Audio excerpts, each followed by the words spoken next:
Another episode of Drifting and Thrifting. Hopefully the finds will be like fine wine. Check out this swanky dog sock set. $6 is kinda steep though, or otherwise I would have gotten them for Mr. CF to wear. We already found the weird item of the day. It's a finger-shaped nose hair trimmer. And judging by the open box, I'm going to assume it was used, so that's a bit gross. We're definitely going to leave that one on the shelf.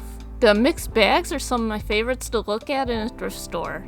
Here's a Mickey and Minnie plushie set with their tags from Hallmark. It's cute, but that's about it. There was a collection in separate bags, naturally it would be too nice to have them in one bag, of Melissa and Doug hand puppets.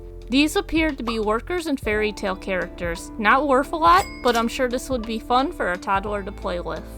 A vintage Disney flashlight that allows you to put Mickey or Donald's face on the end. The light then shines through their eyes. How is that fun like the package says if that's all it does? McDonald's toys as always, this time from the Minecraft movie. No, we're not using that joke on this channel. Shoot! Rainbow Brite. This is a series created by Hallmark Cards in 1984 and had a cartoon with only 13 episodes as well as a movie.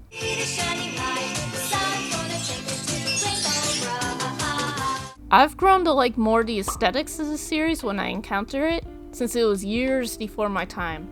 Maybe I'll check it out. This, however, was an anniversary doll and unfortunately isn't vintage, so I left it. Play-by-play Taz toy that's a little rough. Confession time, guys. I was never into Looney Tunes and only really enjoyed Space Jam as a kid. I'm not sorry.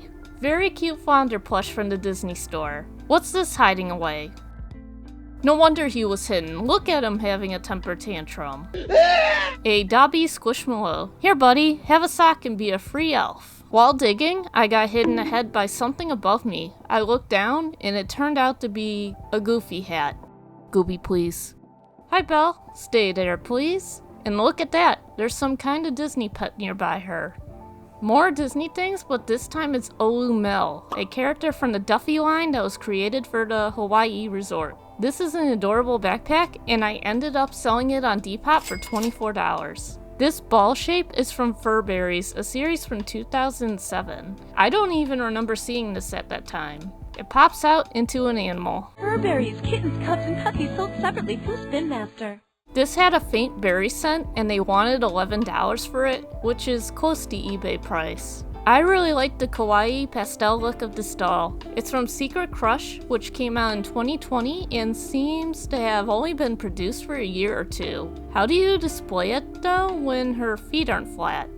That seems like a big issue in my opinion. It's a 1991 Fisher-Price baby mirror toy. It's got some wear and dirt on it from its age, but I'm sure that could easily be cleaned up. I loved these Echo microphones as a kid. Why? No idea.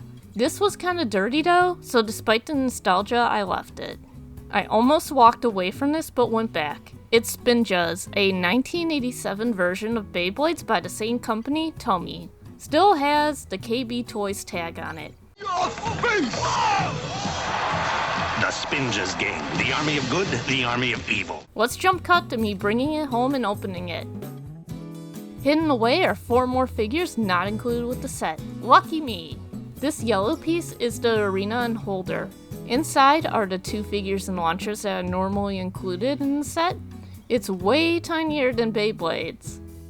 How it works is you twist the figure in, then twist the main body of the launcher several times. On the side is a gray button that once you click it over the arena, it'll spin around and bump into the other one that would also be on the field. The most exciting part though, look at how much this is valued at.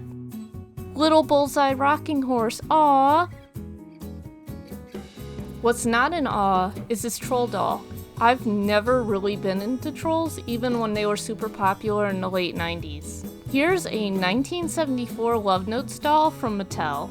The musical notes on its limbs made a sound when you pressed them, and with the songbook that was included, you could make songs by pressing the notes in a certain order. Interesting, a vintage Hercules box. Looks like it was a cassette holder, but the plastic broke. Also, it was made in Germany, which is an unusual find. Let's put that in the cart. A clock for Zayak, which is medication for high blood pressure. Maybe this was a clock for a pharmacy or doctor's office? It certainly has a funky pattern on it. Nearby was a 8mm film viewer and editor. Now that is just way too complicated for me because I've never even handled old film before. I'm calling out savers again. This cow mug is priced at $5.49, but what's worse is that it was at Ross for $4.99. Thumbs down, that's ridiculous. This pepper plant decoration was really heavy. It caught my eye for whatever reason, but I didn't know what I'd even do with it, and that price was a little high. What a fun billiard serving set.